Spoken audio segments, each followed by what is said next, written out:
도시는 잠들어 있었습니다. 텅 빈 혈관처럼 뻗어 있는 거리에는 멀리서 들려오는 가로등 불빛만이 희미하게 깜빡이고 있었습니다.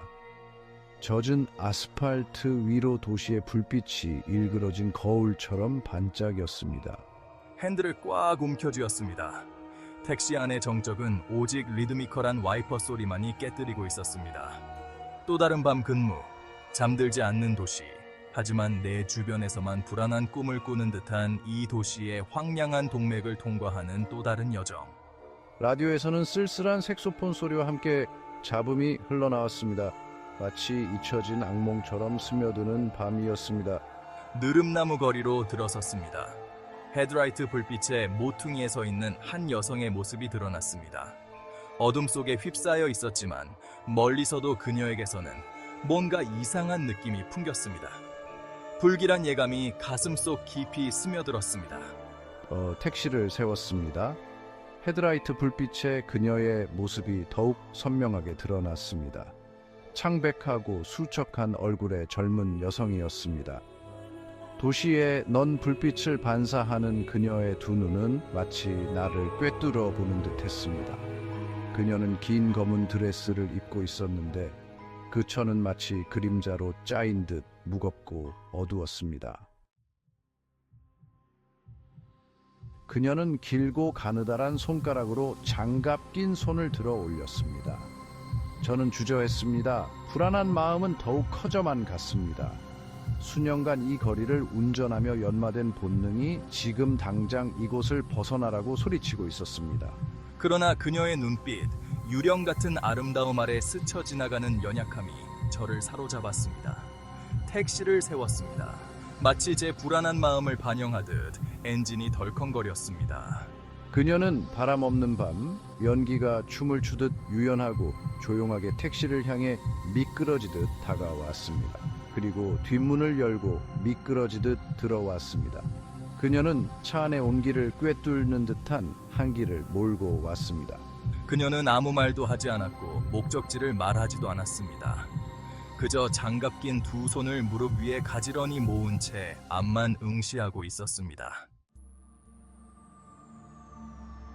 어디로 모실까요? 무거운 침묵 속에서 어색하게 들리는 제 목소리가 울려 퍼졌습니다. 여자는 여전히 침묵을 지켰습니다. 단지 고개를 살짝 갸웃했을 뿐입니다. 검은 머리카락 한 가닥이 후드에서 흘러내려 배곡 같은 그녀의 광대뼈를 드러냈습니다. 그녀의 침묵은 어떤 비명보다도 더욱 소름 끼치게 했습니다. 마치 그녀가 유령, 제 상상 속의 산물인 것만 같았습니다. 이대로 그녀는 밤속으로 사라져버리고 빗물 냄새와 소름 끼치는 기억만을 남길 것만 같았습니다. 저는 목을 가다듬고 다시 물었습니다. 손님, 목적지를 말씀해 주셔야 합니다. 이번에는 그녀가 장갑 낀 손가락으로 앞 유리를 가리켰습니다. 마치 겨울밤 서리가 끼듯 유리창에는 희미하고 덧없는 자국이 남았습니다. 그리고 마치 아무 일도 없었다는 듯 자국은 순식간에 사라져 버렸습니다. 우리는 침묵 속에 차를 몰았습니다. 미로 같은 거리를 지나갈수록 도시의 불빛은 희미해져 갔고 익숙한 이정표들은 낡은 건물과 무너져가는 보도로 바뀌었습니다. 차 안은 무겁고 숨 막힐 듯한 그녀의 존재감으로 가득했습니다. 그녀는 말도 움직임도 없었지만 그녀의 침묵은 어떤 고백보다도 크게 울려 퍼졌습니다. 그것은 너무나 깊고 오래된 슬픔에 대한 이야기였습니다. 마치 그녀의 존재 자체에 스며들어 그녀를 슬픔의 유령으로 만들어버린 슬픔 말입니다. 빗줄기는 더욱 거세졌고 바깥 세상은 그림자와 빛의 수채화처럼 흐릿하게 변했습니다. 마침내 우리는 언덕 아래에 도착했습니다. 그 위에는 아슬아슬하게 자리 잡은 오래되고 낡은 집 한 채가 있었습니다. 그 집은 마치 텅 빈 눈처럼 창문을 통해 세상을 바라보며 오싹한 무관심으로 우리를 내려다보고 있었습니다. 여기에요. 그녀가 속삭였습니다. 고요한 차 안에서 그녀의 목소리는 한 줄기 바람과도 같았습니다. 여자는 그림자에 가려진 얼굴로 저를 돌아보았습니다. Woman in black dress. 감사합니다. 그녀가 속삭였습니다. 빗소리에 묻힐 듯 말 듯한 작은 목소리였습니다. 저는 그녀가 차에서 내리는 모습을 지켜보았습니다. 그녀의 검은 드레스는 어둠 속으로 녹아드는 듯 했습니다. 그녀는 보도 끝에 멈춰 서서 저를 뒤돌아보았습니다. 찰나였지만 저는 그녀의 눈에서 감사의 빛, 평온함과도 같은 희미한 빛을 보았습니다. 그러고는 마치 처음부터 없었던 것처럼 그 빛은 순식간에 사라져 버렸습니다. 그녀도 마찬가지였습니다. 저는 방금 제가 본 것이 진짜였는지 아니면 제 상상 속의 산물이었는지 혼란스러워 눈을 깜빡였습니다. 분명히 그녀는 거기에 있었는데 다음 순간 그녀는 사라져 버렸습니다. 마치 바람에 흩어진 한 줄기 연기처럼 말입니다. 집에 다가가자 창문 불빛에 비친 한 인형이 눈에 들어왔습니다. 미 은색 머리를 깔끔하게 쪽진 할머니였습니다. 할머니의 얼굴에는 세월의 흔적과 걱정스러운 기색이 역력했습니다. 할머니는 저를 보더니 안으로 들어오라고 손짓했습니다. Old woman, 그 아이를 데려왔구려. 할머니가 눈물 가득한 눈으로 속삭였습니다. Old woman, 집으로 데려다줘서 고맙네. 택시 드라이버, 무슨 말인지 이해할 수 없었지만 안도감과 슬픔이 뒤섞인 할머니의 목소리에 저도 모르게 귀를 기울이게 되었습니다. 할머니는 저를 거실로 안내했습니다. 벽난로에서는 장작이 타오르고 있었고 벽에는 흔들리는 그림자가 어른거렸습니다. 벽난로 선반 위에는 은색 액자에 담긴 사진 한 장이 놓여 있었습니다. 낯익은 얼굴에 젊은 여성이 슬픔에 찬 눈으로 저를 바라보고 있었습니다. 우리 엘리자예요. 제 손녀딸이죠. 몇 년 전에 사고로 죽었어요. 그날 밤 집에 오는 길이었는데 끝내 집에 돌아오지 못했지요. 할머니의 말이 제 가슴을 후벼 파는 듯했습니다. 사진 속 여성과 검은 드레스를 입은 여성은 틀림없이 동일 인물이었습니다. 마치 시간 속에 멈춰 있는 기억과 다른 무언가가 공존하는 듯했습니다. 엘리자는 항상 무슨 일이 있어도 집으로 돌아오겠다고 약속했었지요. 할머니가 사진에서 눈을 떼지 못한 채 말을 이었습니다. 이제 모든 퍼즐 조각이 맞춰지는 듯했습니다. 검은 드레스를 입은 여성, 감쪽같이 사라진 일, 그리고 할머니의 말까지 모든 것이 끔찍할 정도로 말이 되었습니다. 저는 산자의 영역을 넘어선 무언가와 마주한 것입니다. 완수하지 못한 일, 지키지 못한 약속 때문에 현세를 떠돌아다니는 영혼 말입니다.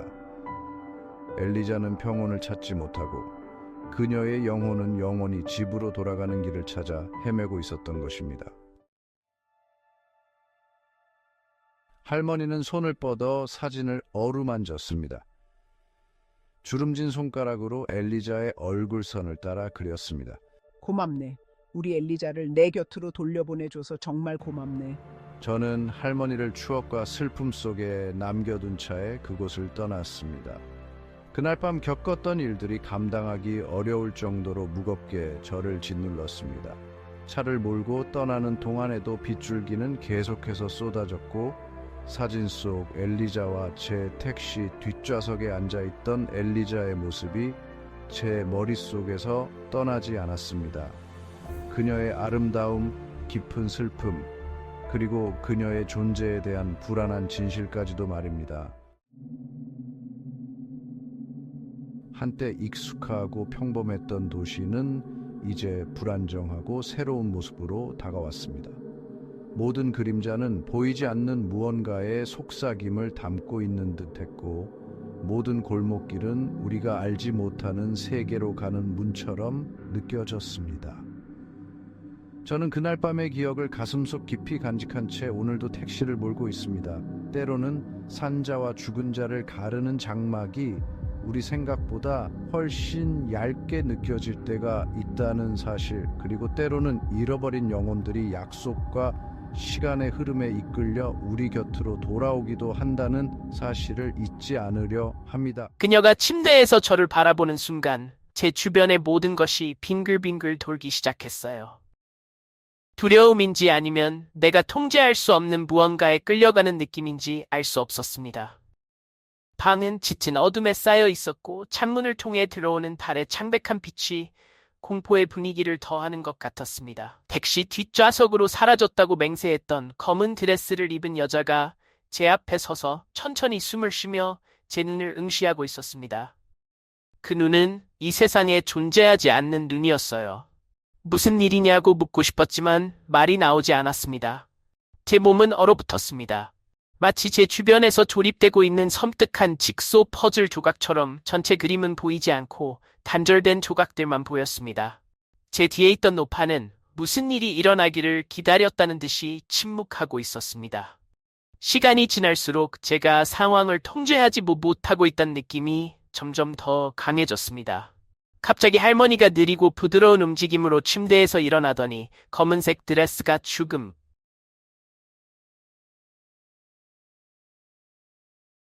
유령 소년. 택시를 오래 운전하다 보면 밤거리에 뭔가 이상한 점이 있다는 것을 깨닫게 됩니다. 술 취한 사람, 중독자, 세상의 무게에 지친 사람들에 대해서만 이야기하는 것이 아닙니다.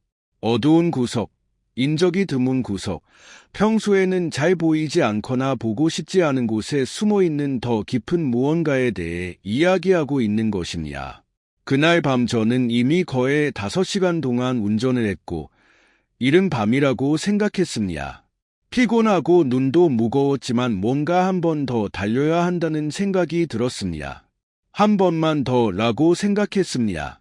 그리고 그때 그를 보았습니다. 춥고 축축한 밤, 보이지 않는 무언가로 가득 찬 것처럼 공기가 무거워 보이는 그런 밤이었어요. 밤이 되기 전 마지막 승객을 태우려고 천천히 운전하고 있었는데 그 소년이 보였습니다. 그는 어두운 모퉁이 근처의 포장 도로에 서 있었습니다. 8, 9살도 되지 않은 작은 소년은 그날 밤 추위에 비해 너무 얇은 재킷을 입고 있었습니다. 소년은 마치 무언가 또는 누군가를 기다리는 것처럼 거리를 응시하고 있었습니다. 당연히 신경이 쓰였습니다. 어떤 부모가 그 밤에 아이를 혼자 두고 가겠어요. 저는 아이 옆에 택시를 세우고 창문을 내리고 불렀습니다. 애야, 길 잃었니? 그는 즉시 대답하지 않았습니다. 그는 제가 안전한지 아닌지 확인하려는 듯 몇 초 동안 저를 쳐다보았습니다. 그의 눈에는 어린 나이에 비해 너무 무거워 보이는 깊은 슬픔이 있었습니다. 그는 아무 말도 없이 택시 문을 열고 뒷좌석에 탔습니다. 어디로 가고 싶으세요? 그가 문을 닫으면서 제가 물었습니다. 그는 주머니에서 구겨진 종이 한 장을 꺼내 제게 내밀었습니다. 유치한 필체로 쓴 손글씨 주소였어요. 거기서 멀지 않은 곳, 차로 15분 정도 걸리는 곳이었어요. 저는 그 거리를 알고 있었어요. 제가 거의 방문하지 않는 마을의 한 구석에 있었고 버려진 집과 그림자가 그 어느 곳보다 어두워 보이는 낡은 동네였죠. 저는 시동을 걸고 운전을 시작했습니다. 소년은 운전하는 동안 아무 말도 하지 않았습니다. 그는 동상처럼 가만히 무릎에 손을 얹은 채 창밖을 응시했습니다. 저는 택시 기사의 오래된 습관인 대화를 시도했지만 그는 아무 반응도 하지 않았습니다. 고개도 끄덕이지 않고 속삭이지도 않았습니다.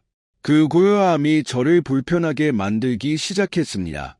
평소에는 침묵이 불편하지 않았지만 그 소년의 침묵은 뭔가 잘못된 것 같았습니다. 마치 제가 볼 수 없는 무언가의 무게를 짊어지고 있는 것처럼요. 차를 몰고 가면서 거리가 눈에 들어오기 시작했습니다. 도시의 그 부분에는 뭔가 이상한 것이 있었습니다. 물론 늦은 시간이었지만 거리는 정상적이지 않은 방식으로 한산했습니다.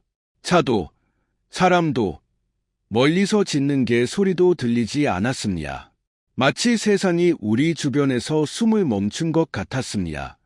유일한 소리는 엔진의 낮은 르르렁 소리와 가끔씩 아뷰리 와이퍼가 삐걱거리며 유리에 맺힌 안개를 걷어내는 소리뿐이었습니다. 소년이 알려준 주소는 시간이 지나면서 잊혀진 듯한 낡은 집으로 이어졌습니다. 마침내 그 앞에 택시를 세웠을 때 불안한 느낌이 뱃속에 자리 잡았습니다. 페인트가 벗겨지고 창문이 깨지고 잡초가 무성한 정원 등 집은 끔찍한 상태였습니다. 아이는 말할 것도 없고 사람이 살기에는 전혀 어울리지 않는 곳이었어요. 백미러를 들여다보니 뒷좌석이 비어 있는 것을 깨달았습니다. 그 소녀는 더 이상 거기에 없었습니다. 저는 방금 일어난 일을 처리하려고 잠시 마비되었습니다. 그는 사라졌어요. 조금 전에는 뒷좌석에 조용히 있었는데 지금은 아무것도 없었습니다. 혹시 제가 모르게 그가 떠난 건 아닐까 하는 생각에 택시 문을 바라봤지만 문은 여전히 잠겨 있었습니다.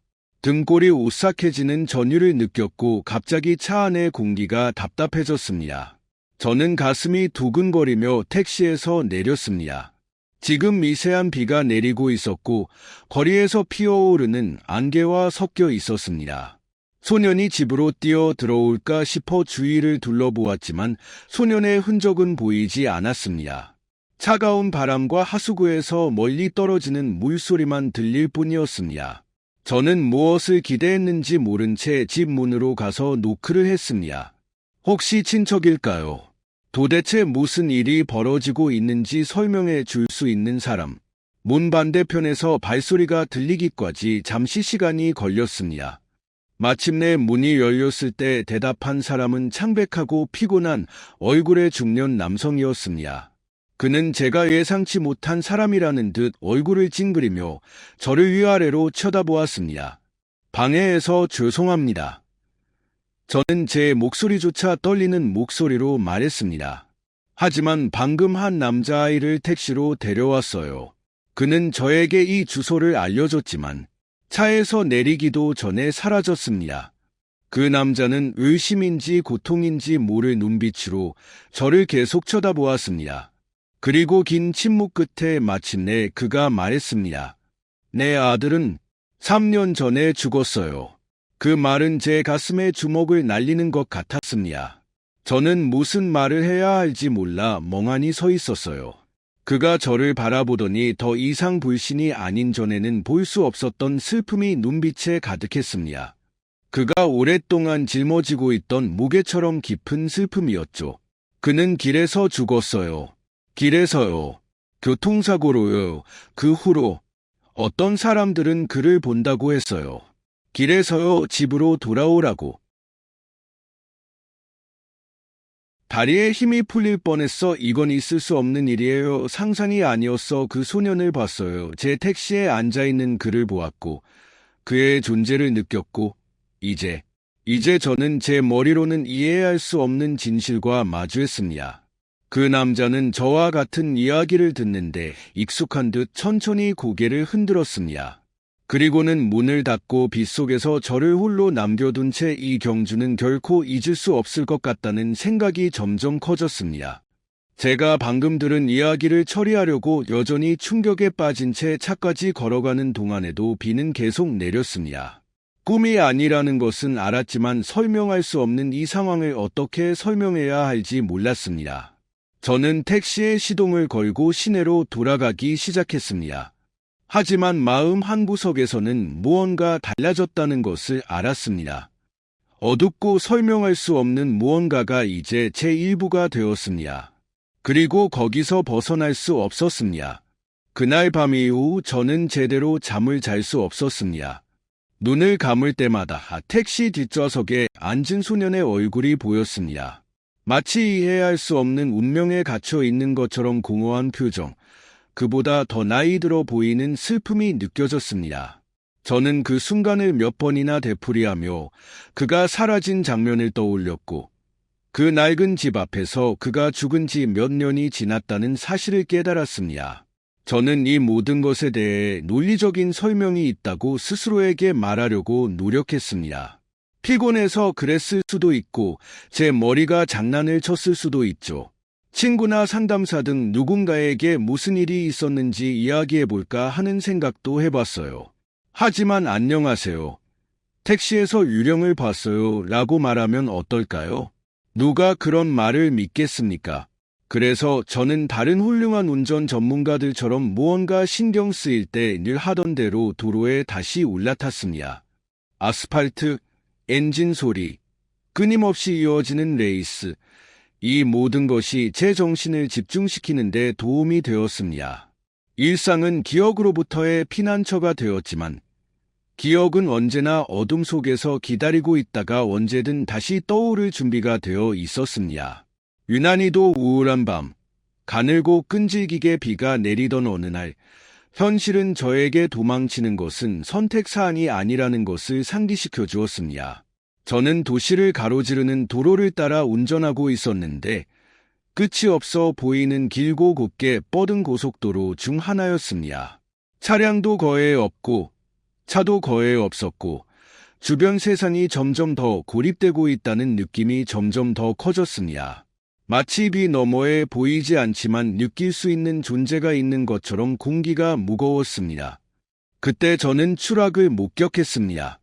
비상등의 붉은 빛과 푸른 빛이 저 멀리 젖은 활주로에 반사되어 보였습니다. 사이렌 소리가 택시 창문에 부딪히는 빗소리와 섞여 밤새 울려 퍼졌습니다.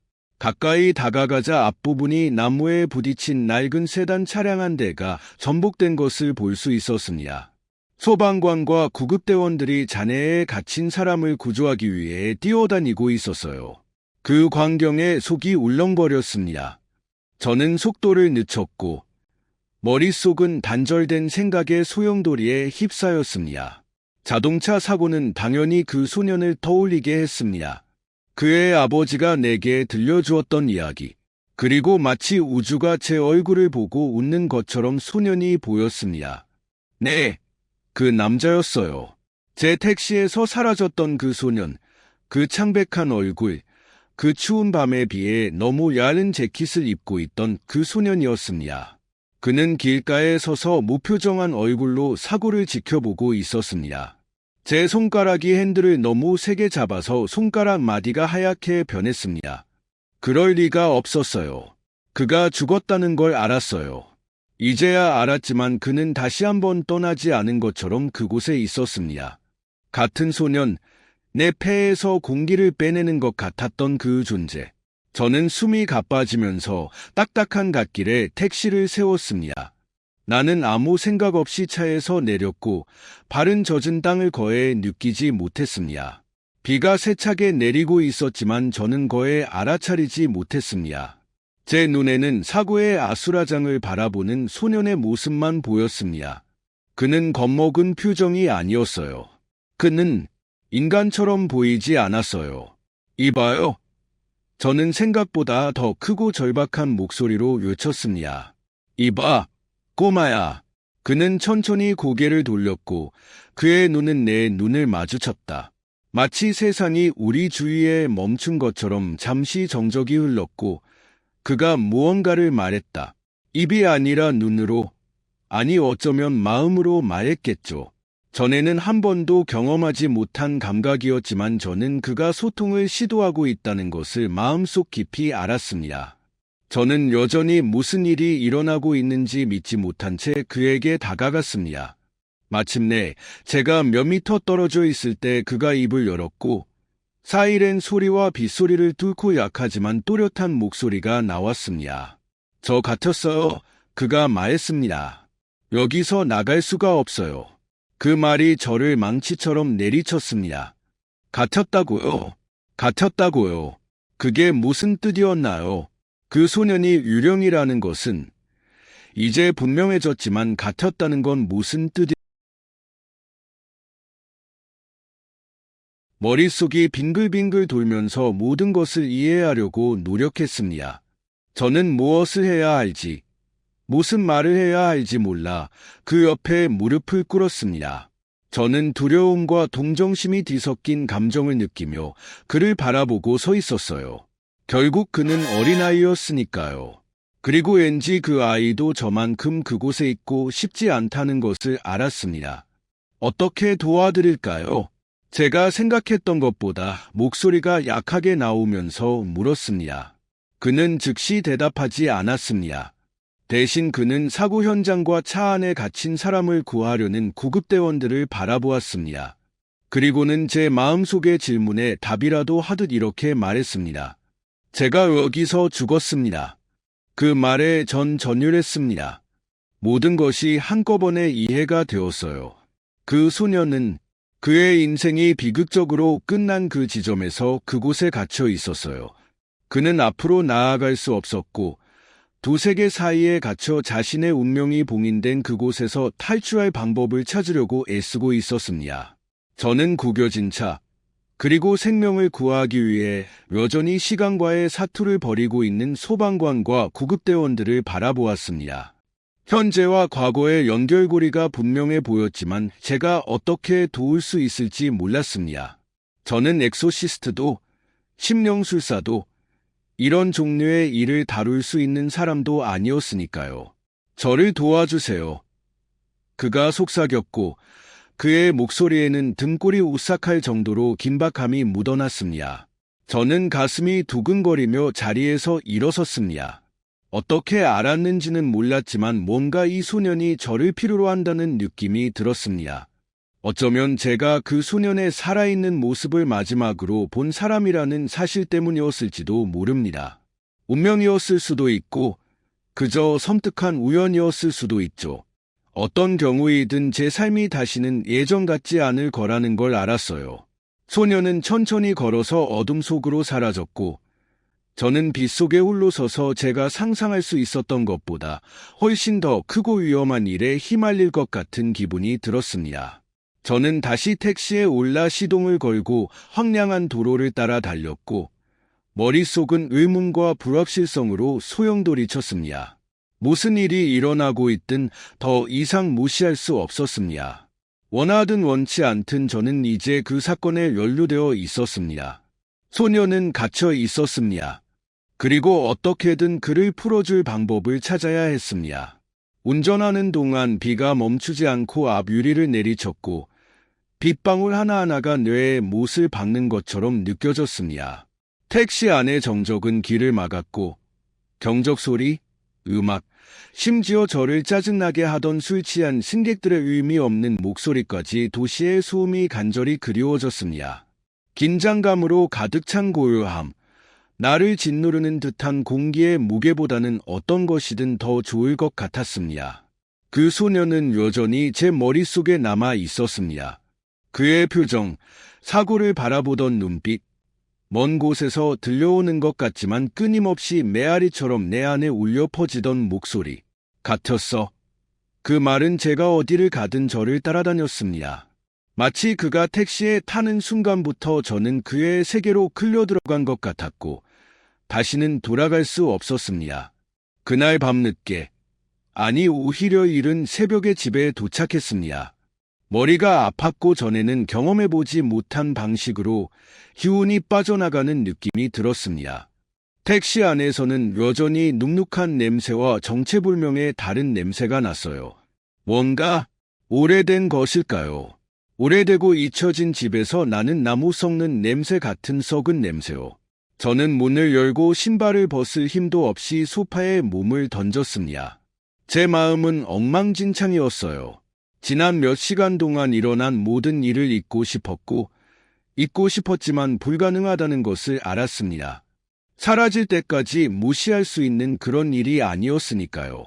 저는 현실을 초월한 모든 논리를 거스르는 무언가를 상대하고 있었어요. 더 큰 문제는 이 문제에 대해 이야기할 수 있는 사람이 아무도 없다는 것이었습니다. 누가 제 말을 믿어줄까요? 그날 밤, 잠은 저를 피했습니다. 눈을 감을 때마다 길에서 만났던 어두운 유령이 아니라 평범한 아이, 내 아들이거나 친구의 아들이었을 수도 있는 소년의 얼굴이 보였습니다. 이 이중성이 저를 가장 불안하게 만들었습니다. 그는 너무나 평범하고 인간적으로 보였지만 동시에 제가 알고 있는 현실과는 너무나 거리가 멀어 보였습니다.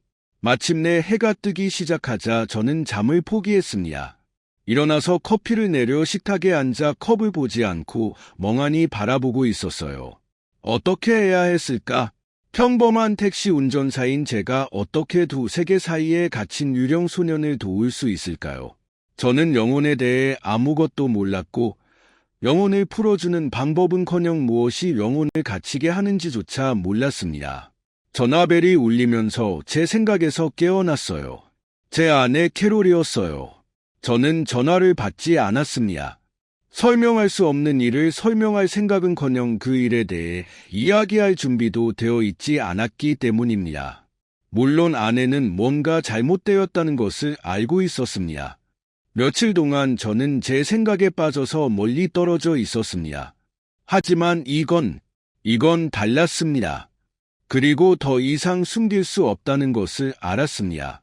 그때 이상한 일이 일어났습니다. 몽상에 빠져 멍하니 서 있는데 부엌으로 찬바람이 스쳐 지나가는 게 느껴졌어요. 저는 창문이 잠긴 5층 아파트에 살고 있었습니다. 찬바람이 불 이유가 없었습니다. 그 바람은 제 주위를 돌면서 택시에서 맡았던 오래된 나무 냄새와 같은 익숙한 냄새를 풍기며 제 주위를 돌고 있는 것 같았습니다. 저는 무슨 일이 일어나고 있는지 이해하려고 주위를 둘러보았습니다. 그리고 그때 저는 그것을 보았습니다. 부엌 창문에 비친 제 얼굴 바로 옆에 그가 있었습니다. 그 남자예요. 저는 심장이 두근거리며 고개를 돌렸습니다. 그는 부엌 한가운데 서서 수세기 동안의 고통과 외로움으로 가득 찬 듯한 눈빛으로 저를 바라보고 있었어요. 하지만 이번에는 뭔가 다른 느낌이 들었습니다. 마치 내 일처럼 느껴지는 긴박함과 절실함이 있었습니다. 저를 도와주세요. 그가 다시 말했지만 이번에는 그의 목소리에서 이전에는 없었던 절박함이 느껴졌습니다. 어떻게 해야 할지 모르겠어요. 저는 목소리가 떨리면서 대답했습니다. 내가 뭘 하길 바라는지 모르겠어요. 그가 저에게 한 발짝 다가왔고 저는 그에게서 뿜어져 나오는 추위를 느낄 수 있었습니다. 그것은 서리가 내린 밤의 일반적인 추위가 아니라 더 깊은 무언가, 공허함 자체에서 오는 것 같았습니다. 본능적으로 뒤로 물러서고 싶었지만 내 안에 무언가가 도망치는 것은 선택사항이 아니라고 말했어요. 직면하고 무슨 일이 일어나고 있는지 이해하지 않으면 끝이 없을 거라고요. 내가 죽었던 곳. 그는 시간의 장벽을 간신히 통과한 속삭임처럼 낮은 목소리로 말을 시작했습니다. 그들은 내 시신을 찾지 못했어. 그래서 내가 갇힌 거야. 그들이 나를 찾을 때까지 쉴 수 없어요. 속이 울렁거렸다. 소년의 시신이 발견되지 않았다고. 이 때문에 어떻게 누군가가 계속 두 세계 사이에 갇혀 있을 수 있을까요? 더 중요한 것은 내가 어떻게 도울 수 있을까? 저는 경찰도 아니고 초자연적인 수사관도 아닙니다. 하지만 어디로 가야 할지 모르겠어요. 제가 말하려고 했는데 그가 저를 가로막았어요. 알게 될 거예요. 그곳에 가면 느낄 수 있을 거예요. 그리고 그는 연기가 허공으로 사라지듯 사라졌어요. 부엌의 추위도 사라지고 먼 아침 교통소리와 컵에서 식는 커피 냄새만 남았습니다. 나는 그것이 무엇을 의미하는지 이해하려고 한참 동안 거기 서 있었습니다. 느끼기 위해 시체가 어디에 있는지 어떻게 알 수 있을까요? 그곳으로 돌아간다는 생각에 두려움이 밀려왔지만 왠지 선택의 여지가 없다는 것을 알았습니다. 내 안에 무언가, 어쩌면 원시적인 본능이 이렇게 하지 않으면 그 소년의 존재가 절대로 저를 가만두지 않을 거라고 말했어요. 그날 오후 저는 다시 택시에 탔습니다. 시동을 걸고 다시 도로를 달리는 동안 제 손에는 땀이 송골송골 맺혔습니다. 사고 현장으로 가는 길은 이번엔 모든 킬로미터가 기대감으로 가득 찬 것처럼 더 멀어 보였습니다. 운전대를 잡은 손은 떨렸고 차 안의 정적은 거의 만져질 정도였습니다. 마침내 도착했을 때 늦은 오후의 빛은 희미했고 흐린 하늘 아래는 더욱 어두워 보였습니다. 저는 등골이 오싹해지는 전율을 느끼며 차에서 내렸습니다.